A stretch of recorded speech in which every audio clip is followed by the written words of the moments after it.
guutee jira. Yoo maraamarre malee abba kana abbasanii addan bayinu ijoolleen mataas ni gurguddatti.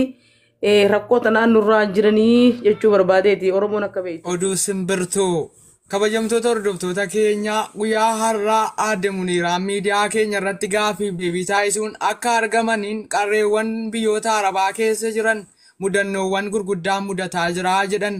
Abu Mazaraan eega Mazaraa wantoota baala qabaniif labanoota dhuganii booda maalummaa isaanii hin beekanu. Dubartoota keenya irra garaa baasaa miidiyaa keenyaaf eeruu kennite. Asumaan kabajamuu maamila keenya obbo Obsaatti dabarsina.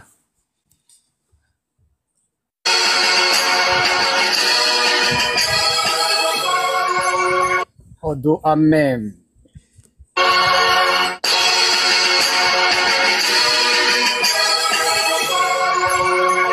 Saudi Arabiyaa keessatti dhiirotaa fi zajaroonni komatamuu dhageenye.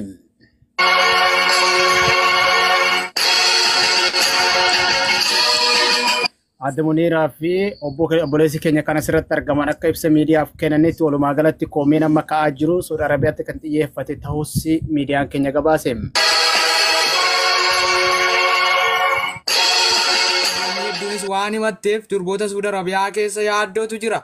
Wal hormaata seeraan alaa geggeeffamaa jiru nan balaaleffadhaa jetti. Abu Mazaraan adeemsa isaa kajeezaraaf labana irratti taasisaa jirutu cimseetti fufee gaariidha. Durbootawwan keenyarra garaa baasuun isaa cubbuudha jechuun miidiyaa keenyaaf eeruu kennite. Gaaffiif deebii miidiyaa faana taasisaa jiru irratti waa'ee Abu Mazaraa irratti ibsa baafsi immoo ajandaa biraa fudhattee dhuftii jechuun yaaddolee uummata koomentiiti jechuun maddeen gabaasaa jiru. Saudi Arabiyaa keessatti madda dubartootaa bakka bu'uun gareelee kutaalee Oromiyaa keessa jiran dhiirota tilmaamuudhaan Jimmaa akkas Harargeen akkas jechuun maqaa itti moggaasaa jirti. Naannoo idanii miidiyaa eenyuuti? Akkuma miidiyaan Turkiidhaa TikTok guddaa qaba ture jalaa dabame. Ayyeega. Itti fufe yaada kee. Guutee jira. Yoo maraamarre malee abba kana abbasanii addan bayinu ijoolleen mataas ni gurguddatti. Rakkoo tanaan nurraan jiranii jechuu barbaadeeti Oromoon akka beektu. Oduu simbirtuu kabajamtoota hordoftoota keenya guyyaa har'aa Aadde Muniiraan miidiyaa keenya irratti gaaffii deebii taasisuun akka argamaniin qarreewwan biyyoota Arabaa keessa jiran mudannoowwan gurguddaan mudataa jira jedhan. Abu Mazaraan eega Mazaraa wantoota baala qabaniif labanoota dhuganii booda maalummaa isaanii hin beekanu. Dubartoota keenya irra garaa baasaa jiru jedhan. Garaa gurguddattee nutti dhufte. Durbaawwan naannoo keenya keessa seenaa jiran keessattuu biyyoota Arabaa keessaa kanneen Saudi Arabiyaa dhufaa jiran karaa waadii Dawaasirraan kan nutti seenan maqaa waajjiraaf itti gaafatamaa Abu Mazaraa obbo Suleeman ni kaasuu jedhan. Garaa isaanii guuttatanii Abu Mazaraan maaliif achii waliin beekne shamarroota keenya garaa gurguddisee nutti ergaa jira. Kun yaaddoof nu saaxilaa jira jetti. Maalummaa isaa waliin beeknu mataa gurguddataa jetti. Obbo Suleeman yeroo hedduu himatamaniiru. Durboonni hedduunis waan himatteef durboota Saudi Arabiyaa keessa yaaddootu jira. Wal hormaata seeraan alaa geggeeffamaa jiru nan balaaleffadhaa jetti. Abu Mazaraan adeemsa isaa kajeezaraaf labana irratti taasisaa jirutu cimseetti fufee gaariidha. Durbootawwan keenyarra garaa baasuun isaa cubbuudha jechuun miidiyaa keenyaaf eeruu kennite. Asumaan kabajamuu maamila keenya obbo Obsaatti dabarsina.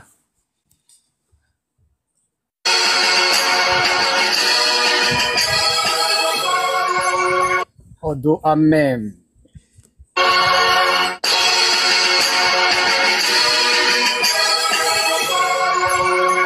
Saudi Arabiyaa keessatti dhiirotaa fi zajaroonni komatamuu dhageenye.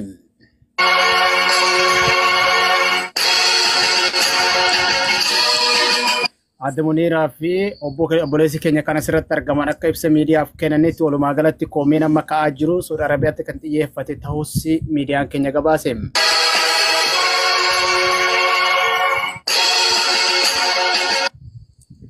Yoo yaa kabajamtootaaf jaallatamtoota keenya zajara akka malee kan komatuuf labana maqaa balleessuun akka malee gangalchee kan arraabse Abba Suleeman hoogganaa olaanaa labanaatiif yookaan Abu Mazaraa ta'uun rakkoon ammaan kan adeemsifamaa jiru kun uummata miidhuu isaa dubbata. Zajara hedduu lubbuun isaa yookaan kaaroti jechuun kan beekamu muka faaqeffamee nyaatu hedduu isaa lubbuun isaa wareegamuu isaa dubbata. Dargaggoonni hedduu yaayyuu nyaatu qofa osoo hin taane dhukkuba garaa nama qabuu fi dhuufuu kan namatti buusu ta'uu isaallee qorattoonni siyaasaa gabaasaa jiraachuu isaanii dubbata. kanuma wal qabatee Abu Mazraan gaaf wal labana magaalaa keessa wal guuruun guutumaa guutu dhukkee walirraa kaasuu isaa dubbatamaa jira. Kun gara miidiyaa tokkummaa neetworkiitti dhufuudhaan guyyaa irraan kana ibsi kennamaa jira jedhaan. Obbo Suleeman akka miidiyaa keenyatti ibsa kennanitti warroota dubartoota ulfa garaa keessaa yaasuun beekaman tokko keessaa is tokko jedhaan. Kana malee walitti dhufeenya fardaa wajji qabuun afaan inni waliin qabu waan hin beekneef ganama gabbaasee burraasisaa waccisiisaa jedhan. Billici ijaaf gurraaf namatti toltuun akka malee mudatamuu isaa dubbata. Oduun guyyaa irraan kana qabanne gara Abu Mazratti fuula kan deeffate fakkaata. Gara keessatti dabarse. Yamtoota hordoftoota keenya obbo Suleemaan Suudi Arabiyaa irraa ibsa kennaniin qeequmsa guddaan isaan mudataa jira jechuun maddeen gabaasaa jiru. Gareelee faallaa kataan obbo Suleeman irratti haleellaa kataa isaa jiran hoogganaa Abu Mazaraa fi walitti qabaa boordii dargaggootaa kanneen ta'an adeemsa seeraan alummaaf hooggansa isaanii irratti mormii ka'aa jiru guutummaan guututti ofirraa deebisaa jiru. Garuu mormii dabalataa isaan mudachuu malaaf jechuuf obbo Aman Boorishaa erga silaa komintiin eega mormaa turanii gara gastii seenan. Kanaaf gara isaaniitti eega darbinee booda oduutti fufna.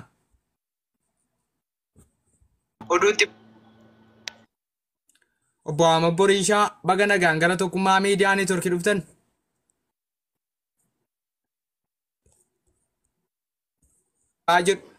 Obbo Aman Boorishaa labanoota kumaatamaan lakka. Asarraa funaannannee simbiraan ga'u keessaa Dubaay, Saudi Arabiyaa, Qaatar biyyoota Arabaa keessaa oowwii waan ol ka'aa dhufe dhiironni hamileen isaa yookaan sochii dubartoota wajjin qabanii gadi bu'aa dhufuu isaa dubbatamaa jedhaan. Dubartoonni immoo yeroo kana oowwa hamaaf saaxilamu mimicciiramuuf tiraazii hammachuu bilbila jaalachiisuuf madaamii wal lolu amaloota adda addaa kan baasaa dubarti. Dhiirota ji'oota dabran qorraa bulootti hunda bulookii jalaa yaasuun amma yaa habiibii jechuun afaan Ingiliffaa afaan Arabaatiin kadhachaa jiraachuu si dhageen. Rakkoon oowwa kammaan kana jiddu baha galeessa biyyoota Arabaa keessa adeemsifamaa jiru kun dhiirota hamilee isaa gadi buusu yaayyoo hirriiba irratti dabarsee muqayyafa yookaan qorraa jalatti oofuu isaatii fi dubartoota sagalee isaanii jibbisiisuu fi hamileen isaanii gadi bu'uu isaanii dubbata. Dubartoonni namoota kumaatamaan lakkaa'aman sababa kanarraa kan ka'e gara lammii biyyoota biraa akka Baangilaadesh fuuldeeffachuun komatamuu gubbarratti argaman. Uummanni keenya yaayyoo rakkoo kan akka furuuf dargaggoonni oowwa kanallee ofirraa qolatanii akka dandeettii isaanii akka duraan bakka dure deebisanii waamicha guddaa isinii taasifnaa jenna. Kun oduu guyyaa irraan kanaa qabanne si biraan geenyu gara fuul miidiyaalee hawaasa keenyatti fotta'ee nu biraan ga'uu jiru jedhan dubbiin oowwaa waan jabaatti fakkaata. Waa keessatti ho'i akkaataa malee waan dabalaa jiruuf hariiroon durbaaf dhiira gidduu jiru baay'ee yaaddessaadha jedhan. Walitti dhufeenya shamarran keenyaaf maammadoo biyyoota Arabaa keessa jiran wal sodaa uumaa jira. Hawwa yaaddessaa fakkaataa abdii nama kutachiisnu haa jiruuf wal fuudhinsa miti kanneen wal fuudhan walii kaa jiru jechuu obbo Guyyoo Waariyoo gabaasan. Gabaasa kanaan kanneen Abu Mazaraa irratti tartiiba galan hiriira mormii Mazaraaf bahuu dhufan as keessatti waan argamaniif gara Abu Mazaraanotaatti deebina. Jeneraala itti gaafatamaa akka ta'an jeezaroota guyyaarraa guyyaatti qaama miidhamtootaaf kasaaxilaa jiran obbo Akimal as nu biratti argamu.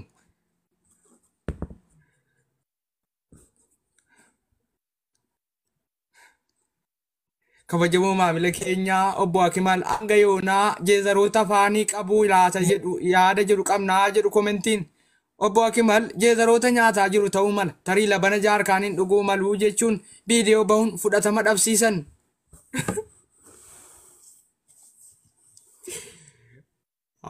Wajjin bareeddi amma dubbiin keenyas bareedaan jiru amma isinumti lamman dubbadda. Galuuf hin deemaara bakka dalagaa galuuf deemaara nan baasi. Okay, simbaas okay. Oduu simbirtuu. Carraa hadda isin lammanii dhiisnee jira carraa. Obbo Akimal ibsa baasaniin haleellaa shororkeessummaan himatameera. Jeezaroota hedduu qaama miidhamtootaaf saaxilee heddoo eegan buqqisee booda guutummaan guututti gabaarraa ari'aman. Yaaddoo kana hunda furuudhaaf guyyootaaf lagannaa nyaataaf dhugaatii taasiseeraa jedhan. Yaaddoon itti dhaga'amuuf sodaa nageenyaa kanan qabu eegan labanoota heddoo buqqisee labanoonni hin dhugamin afanii gurgurtaarraa bilisa ba'anii boodaa jedhan. Qaamoleen na barbaadaa jiran shororkeessummaa koof na saaxiluuf deemaa jiran. An har'a booda labanootaaf jeezaroota waliin abdii jireenyaa kuteera waan ta'eef kan darbeef dhiifama naa godhaa jechuun yaada isaanii dhiyeessan.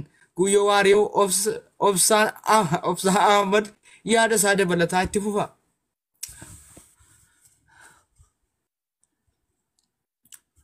Abakmal Nuti ready. narraa posostuu isaatiin anamma yeroo muraasaaf yaayyoo jadararraa waan fakkaate fakkaadha. Kophaa jiraachuu kiyyaan ammooti nu faaxeewwan babbareeddu janaajjana gubbarratti argama. Yeroo waan babbareeddu janaajantummoo waan fofokkataa waan hin nyaanneef ammarraa qosadheen jira jechuudhaan gara Suleeymaniif fuula waan deebise fakkaata. Dubbiin jaraa guyyaarraan kanaa waan gaffagaatti fakkaatti. Labanni waacisee harkaan qaba gandhiisa jedhee dadhabaan. Jarkaanni korrifatee akka lubbuun keessa ba'u deemtutti aanan biqaalatti otoo nafin guutumaa guututti wareegama hedduu gubbarratti argaanii jiran. Dhukaasni Maammadoon gara Jazaraa fi Laalbanitti deebise kun rakkoo hamaaf saaxilamuu isaatiin Saudi Arabiyaa keessa qaala'insi jireenyaa yookaan Jazararraa fi Leebarraa ka'ee qaalawaa jiraachuu isaa dhageenyatti jirra. Abu Mazaraa irratti tarkaanfii keessa deebiin qabni fudhataa jirraa jedhan garuu hanga yoonaatti obbo Akimaliin qabanii seera jara oolchuun yeroo nu gaafatee jiraa jedhan bakkoota dhokatan keessaa ni baafna. Labanoota hedduu waan qaama miidhamaniif seeraan ni gaafatamu. Haala seeraa jalaan baanuu jedhan humna nageenyaa keenyaaf bulchitoota haaraa muudaman obbo Akimaliif qabuuf waan isaan labanoota irratti raawwataniif jeezara tarkaanfii irratti fudhataman seera keeyyata keenyaatiin ni ilaallaa jedhan. Hoggansi kun kaqeeqamaa jiran dhugaatii jijjiirre malee guutummaan guutuutti dhugaatii Saudi Arabiyaa hin hambifnee jedhan labanoota dhugaatiidhaan dhugamaa ture gara labanoota dhugaatiin dhugamaa ture gara koodireetiitti deebifneerra waan ta'eef dhugaatii jijjiirreerraa jedhan kanarratti komii qaban Abu Mazaraan kun gadi qabanii ija isaanii bifa saalfiin waan labanoota irratti tarkaanfii fudhataniif obbo Akimal ija ol jedhanii hoggansa isaanii keessa laaluu dadhaban. Hoggansa isaanii obbo Suleeman yeroo as keessa jiranutti ija ol fuuchuu waan dadhabaniif suuta jedhanii lafa laalaa jiru jechuu waajjirri komentii gabaasaa jiru. Kana nu ga'e qabna. Gaazexeessaa duraas osoo hin taane amma Mallasaa Dirribsaati. Wal waraansii fi wal diddeen hoggantoonni lamaan anatu aangoo qabataaf aangoo hin qabatu jechuun Suleemanii fi Kamaal nyaara walii bubbutaa jiraachuu isaanii dhageenyeera. Nyaari wali bubburaa jiraachuun isaanii kun biyya Saudi Arabiyaa bal'aa waan ta'eef bitaaf mirgatti Riyaadii fi Makkaa jiddatti addaan qooddannee bulchine jechuun yaada isaanii kan kaasan yommuu ta'u Abba Suleeman walumaa galatti biyya guutunatti bulchaa uummata seera nan qabsiisa Jazararraa nan fageessaa labban akka miidhaa hamaa irratti hin geessinetti nan godhaa bara hojii haarayaa kana nan geggeessaa jechuun komataa jira. Deebii miidiyaa tokkummaa faana taasisan guutummaatti ni morminaa jedhu. Jiraattonni tokko tokko isa baasaa jiruun hoggansa guutummaan guututti obbo Suleeman baasaa turan dogongoradha.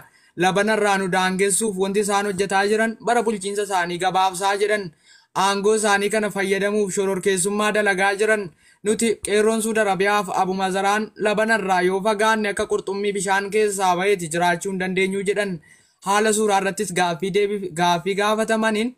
Caammaadhaan farshaa irratti suuraa ka'uun shororkeessummaadha moo nageenya jechuun eega gaafanne kunis shororkeessummaadha seeraan ni gaafannaa jedhan amma borishaa ibsa komentii jalaa baasaa jiruun labanaa waliin hariiroo qabnu cimsinee itti fufnaa jedhan qaamni keenya guutuun kan socho'aa jiruun eega labana dhunneeti jedhan obbo Amma Borishaa yeroo labana dhugan jaarkaaniidhaan dhuguu kanneen jedhan kun shororkeessummaadha mirga labanaa sarbaa jiru jechuun waajjiraaleen himannaa banaa jiran shororkeessaadha jedhan.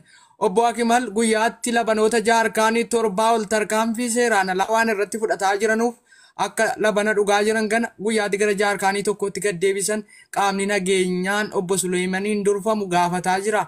Obbo Suleeman ibsa bal'aa yoo qabaatan carraa isaaniif kennina. Ayyee ulfaadha galatooma yoo akkuma beekamu miseensota keenya keessa shororkeessitootaa fi warroonni gartee nageenya keenya booressuudhaaf tattaaffii guddaa godhan hedduutu jiru. Namoota san keessa akka fakkeenyaatti inni tokko as jira.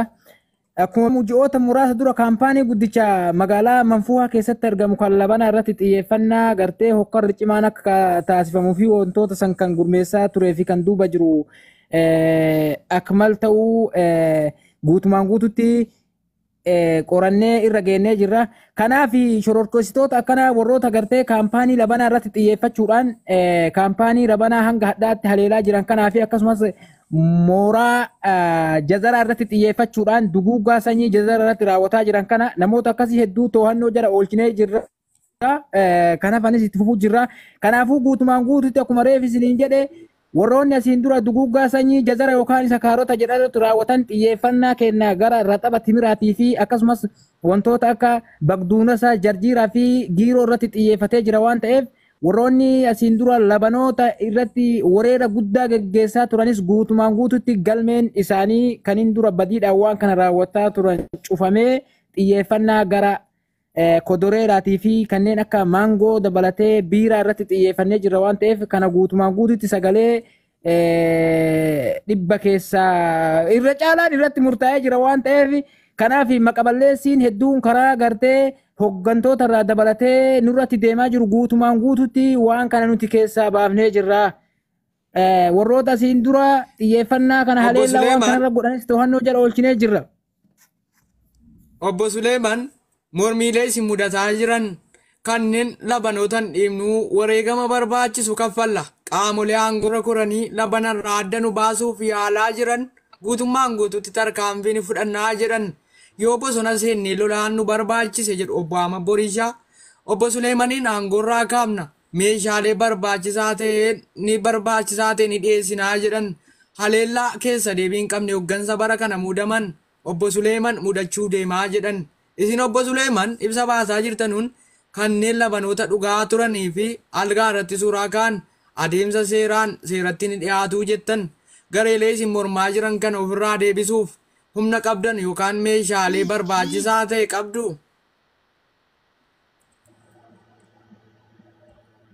Nuti gartee ibsa kana kabaafne itti qophoofne humna keenya gartee daangaa irratti siisine ibsa kana baafne malee oluma kaaneeti miti ka ibsa kana baafne. Warroonni faallaa keenya deeman miseensota keenya osoo hin taane warroota gartee maqaballeessiidhaan miseensota keenya maqaa balleessuudhaaf gartee Abu Mazraa warroota xiyyeeffannoon isaanii kuduraa fi muduraa waan silaa nyaatamurra xiyyeeffatan kana maqaa balleessuudhaaf waan qindaa'ee as ba'e malee warroonni akkanaa kun miseensa keenya keessa illee jiranii warroota nuti beeknu miti shororkeessitoota kunniin. Tarkaanfii isin gareelee isin mormanuuf tarkaanfii keessan mormaa jiran hiriira mormii ni baanaa lubbuu dhabuun barbaachisaa taanaan lubbuu ni dhabna. Hoggansa obbo Suleeman Suudi Arabiyaa irraa miidiyaa faana taasisaa jiran aangorraa ni kaafnaa kan isiniin jedhanuuf yaada qabdu.